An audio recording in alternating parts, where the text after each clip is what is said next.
எனக்கு தெரிஞ்சு விஷவள்ளிக்கு தூக்க மாத்திரை எல்லாம் கலந்து கொடுத்துருக்க கூடாது. நல்ல ஒரு வாய்ப்பு, எதை கொடுத்தாலும் வாங்கி குடிக்கிற மூட்ல இருந்தா எதையாச்சும் கலந்து கொடுத்து ஒட்டுமொத்தமா சோழியை முடிச்சு விட்டுருக்கணும். ஏன்னா அந்த ஜென்மம் இந்த வீட்டுக்குள்ள இருக்கிற வரைக்கும் நிம்மதியா யாரையும் இருக்கவே விடாது. குறிப்பா யாழினியையும் இனியாவையும் நிம்மதியா இருக்கவே விடாது. இந்த சீரியல் முடிக்க போறதுக்கு ஒரு நாள் முன்னாடி வரைக்கும் அதால நிறுத்தவே முடியாது. அதனாலதான் சொல்றேன், ஒட்டுமொத்தமா சோழியை முடிச்சு விட்டோம்னா நிம்மதியாவது மிஞ்சும். பாருங்க, யாழினி சூப்ல தூக்க மாத்திரை போட்டு கொடுக்கும் போது இவளுக்கு தூக்க மாத்திரை கொடுக்க கூடாது, இவளுக்கு விஷ மாத்திரை தான் கொடுக்கணும்னு மனசுக்குள்ள நினைச்சீங்கன்னு மறக்காம கமெண்ட்ல பதிவு பண்ணுங்க. வணக்கம் மக்களே, welcome to TN Vijay review. நம்ம சேனலுக்கு நீங்க ஃபர்ஸ்ட் டைம் வந்திருக்கீங்கன்னா சப்ஸ்கிரைப் பட்டனை பிரஸ் பண்ணி நம்ம சேனலுக்கு சப்போர்ட் பண்ணுங்க. அப்படியே இந்த வீடியோக்கு ஒரு லைக்கையும் கொடுத்துருங்க. சூப்பை கொடுத்துட்டு அங்க இருந்து யாழினி நகர்ந்ததும், யாழினி இனியா வீட்டுக்கா போக போற, நீ முன்னாடியே போ, நீ போனதுக்கு அப்புறம் பின்னாடியே வந்து நீயும் இனியாவும் எதெல்லாம் மறைக்கிறீங்கன்றத கண்டுபிடிக்காம விட மாட்டேன் அப்படின்னு சவால் விட்டுக்கிட்டு இருந்தா. ஆனா யாழினி போட்டு கொடுத்த தூக்க மாத்திரை நல்லா வேலை செய்யவும்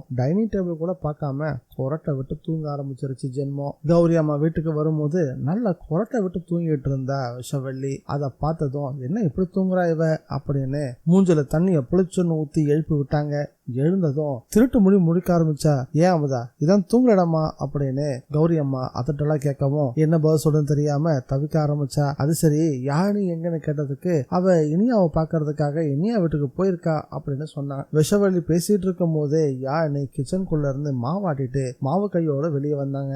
அமுதா, அப்ப இது யாரு அப்படின்னு கௌரி அம்மா கேட்கவும் ஷாக் ஆயிட்டா விஷவள்ளி. இல்ல, நீ என்கிட்ட அப்படிதான் சொன்னா, இவ கீரை செஞ்சு இனியாவுக்கு எடுத்துட்டு போறேன்னு சொன்னாலா, நானும் அவளை ஃபாலோ பண்ணிட்டு போலான்னு இருந்தேன்னா அப்படியே கொஞ்சம் தூங்கிட்டேன் அப்படின்னு உண்மையை உளறிட்டா விஷவள்ளி. என்னது, இவ்வளவு ஃபாலோ பண்ணிட்டு போறான்னு பாத்தியா? உங்க அண்ணன் போனா போட்டுன்னு உனக்கு தங்க வச்சிருக்காரு. உன்னை தங்க வச்சது நீ யாழினிய பத்திரமா பாத்துக்கணும்னு தான். நீ அவளை ஒழுங்கா பாத்துக்கவும் இல்ல, அவளை ஃபாலோ வர பண்றான்னு சொல்ற. இது மட்டும் உங்க அண்ணனுக்கு தெரிஞ்சா உன் நிலைமை என்ன ஆகும் தெரியல அப்படின்னு கௌரி அவன் மிரட்ட ஆரம்பிக்கவும் விஷவள்ளி மிரண்டே போயிட்டா. அது மட்டும் இல்லாம நம்ம இன்னைக்கு கிரியே செய்யல, எனக்கு கீரையும் செய்ய தெரியாது அப்படின்னு யாழினி பிளேட்டை திருப்பி போடவும் விஷவள்ளிக்கு பைத்தியமே பிடிக்கிற மாதிரி ஆயிருச்சு. இதெல்லாம் யாழினி போட்ட திட்டம்ன்றது அவங்களோட சிரிப்புல இருந்து கௌரி அம்மா கண்டுபிடிச்சிட்டாங்க. சரி, இதுக்கப்புறமா ஒழுங்காயிரு அப்படின்ற மாதிரி சொல்லிட்டு அங்க இருந்து வேகமா போயிட்டாங்க. யாழினி தன்னை நல்லாவே ஏமாத்திட்டா, அவகிட்ட நம்ம ஏமாந்து போயிட்டோம் அப்படின்றது தெரிஞ்சதும் விஷவள்ளிக்கு ஆத்திரம் பொங்கி வர ஆரம்பிச்சது. நீ பண்ணிட்டு இருக்க திருட்டுத்தனம் கூடிய சீக்கிரம் வெளியே வந்துடும், அன்னைக்கு நான் உனக்கு வச்சுக்கிறேன் கச்சேரிய அப்படின்னு மனசுக்குள்ள கருவவும் ஆரம்பிச்சா. உண்மையில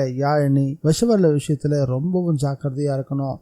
அவ எப்ப வேணும்னாலும் உண்மையை கண்டுபிடிக்க நிறையவே வாய்ப்புகள் இருக்கு. ஏன்னா அடுத்த 6 மாசமும் யாழினி தான் வயிற்றுல குழந்தை இருக்க மாதிரி நடிக்க வேண்டியது இருக்குது. அந்த சமயத்துல எந்த நேரத்திலையும் கையும் களவுமா யாழினி சிக்கிறதுக்கான வாய்ப்புகள் ரொம்பவே அதிகம். இப்ப இருக்க சூழ்நிலைக்கு விஷவள்ளிய வெறுப்பேத்தி பகையை அதிகமாக்கிக்கிட்டோம் அப்படின்னா அவ கண்ணுக்குத்தி பாமா மாதிரி யாழினியோட ஒவ்வொரு அசைவையும் கூர்ந்து கவனிக்க ஆரம்பிச்சிருவா. அதுவே பின்னாடி யாழினிக்கு மிகப்பெரிய ஆபத்தா கூட முடியலாம். அதனால முடிஞ்ச அளவுக்கு அவளை விட்டு தள்ளி இருக்கிறது தான் யாழினிக்கு ரொம்பவே நல்லதுன்னு எனக்கு தோணுது. இதை பத்தி உங்களுடைய கருத்து என்னன்றத மறக்காம கமெண்ட்ல பதிவு பண்ணுங்க. இந்த வீடியோ பிடிச்சிருந்தா லைக் பண்ணுங்க, ஷேர் பண்ணுங்க. டிஎன் விஜய் ரிவ்யூவை மறக்காம சப்ஸ்கிரைப் பண்ணி வச்சுக்கோங்க. மீண்டும் அடுத்த வீடியோல சந்திக்கலாம். Bye guys.